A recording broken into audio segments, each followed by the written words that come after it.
Hi everyone, it's Gail, the Happy Stamper. Thank you for stopping by today.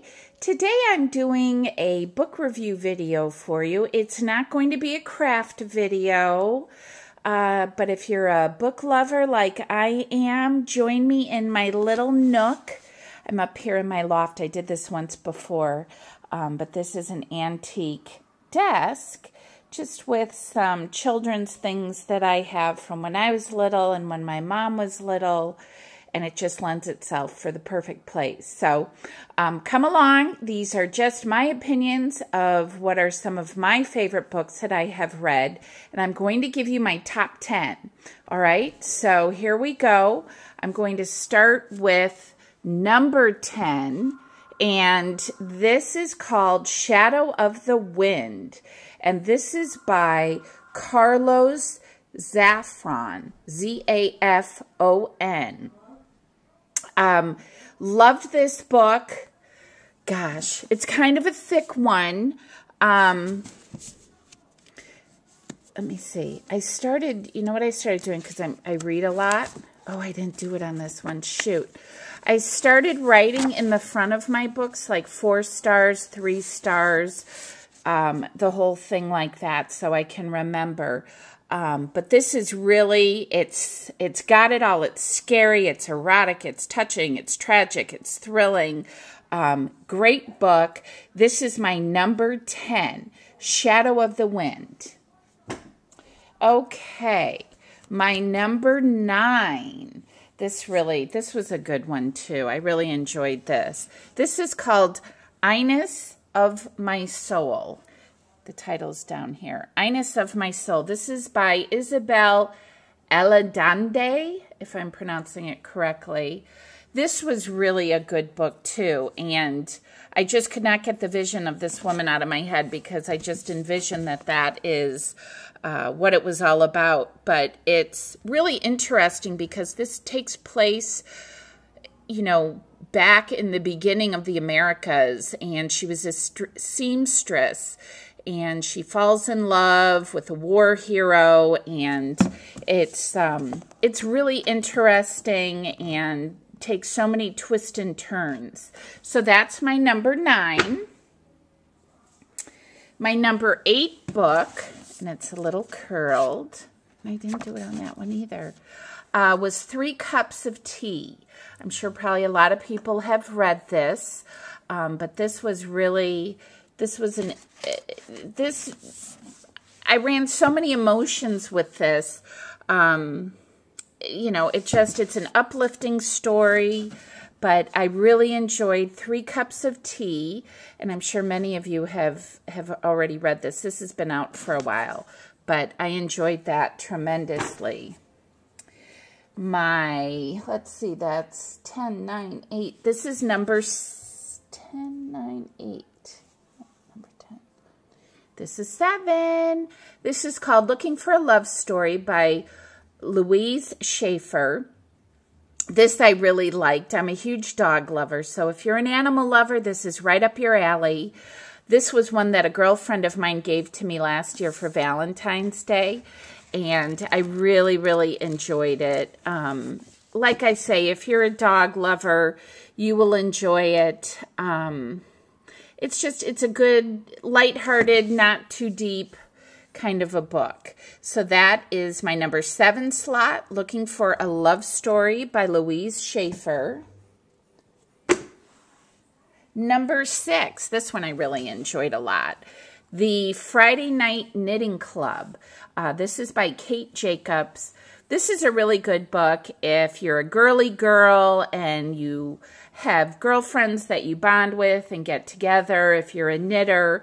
But it's also really sad, you know, in parts of it. If anybody has ever had cancer touch their life, you can relate to a lot of this. But there's a lot of really good light moments too, but there's parts that are very sad. But all in all, great book. I loved Friday Night Knitting Club, and again, that's by Kate Jacobs. All right. Let's see. My next one, 10, 9, 8, 7, 6, books. This is number 5. We're halfway there, you guys. Okay, this is called The Necklace by Cheryl Jarvis. I don't know if any of you have read this yet or if you're aware of the story, but a group of women got together. They bought a necklace because it was quite expensive, and they shared it. They took turns with it. They borrowed it, and it really gives you some insight into how this necklace, which is just a thing, can really perpetuate and transform their lives, how it pulls them together. It makes them feel like $1,000,000. It just really, it's inspirational to a point, and I enjoyed it tremendously. I love things that are pretty and blingy, as many of us do, and I really enjoyed The Necklace. My number 4, this is called Snowflower and the Secret Fan. This is by Lisa C, S-E-E, Lisa C.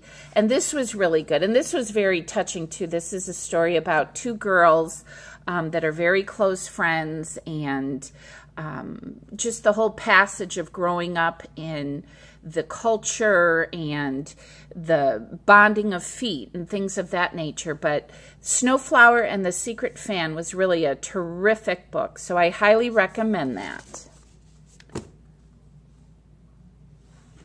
My number 3, this is a fun one for Christmas. This is called Small Change, The Secret Life of Penny Buford. And this is by J. Belinda Yandell, Y-A-N-D-E-L-L. And this is a great story. We read this last Christmas with my book club. And this was about a woman who saved and saved and saved her money, and what she does at the end of her life, and just surprises people, most of which is her husband. So Small Change, great book. My second one, number 2, The Secret Life of Bees. Love this. I think probably most people have already read it, but this is really a great book, and I highly recommend it. It's been a movie. Queen Latifah was in it, Dakota Fanning, Jennifer Hudson, Alicia Keys. Great book. So that is my number 2, The Secret Life of Bees. And then my number 1 is, this is called The Late Laminated Molly Marks by Sally Koslow. I'll try to get a little bit closer. There you go, Sally Koslow. This is really a funny book. It's lighthearted. It's told in a very interesting way from a young mother who passes away, but it's done in a really humorous way, and she's looking in on her family and her beautiful daughter and her husband, who's a real rascal and was having an affair, and she knew it. And just a really good book, and it's done in a very lighthearted way where she's making fun of herself. You know, it's just a great book. The Late Laminated Molly Marks. I highly recommend it. Great book. So that's my number 1 book. Right now, I am currently reading The Girl Who Played with Fire by Stieg Larsson. I'm about halfway through. This is the second in the series, if anybody's read The Girl That Plays with Fire. And then my next one that I'm reading, as soon as I'm finished with that, is Major Pettigrews' Last Stand by Helen Simonson.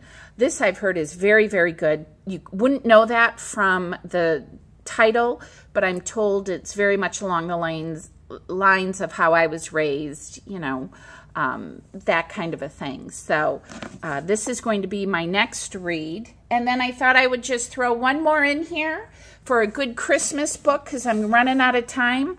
On Strike for Christmas by Sheila Roberts. Great book. If any of you have ever felt like you needed to go on strike, this is the book for you. All right, guys, I'm running out of time, but thank you for joining the Happy Stamper. And if you have any great books, please share with me. I'd love to hear them. All right, take care. Bye-bye.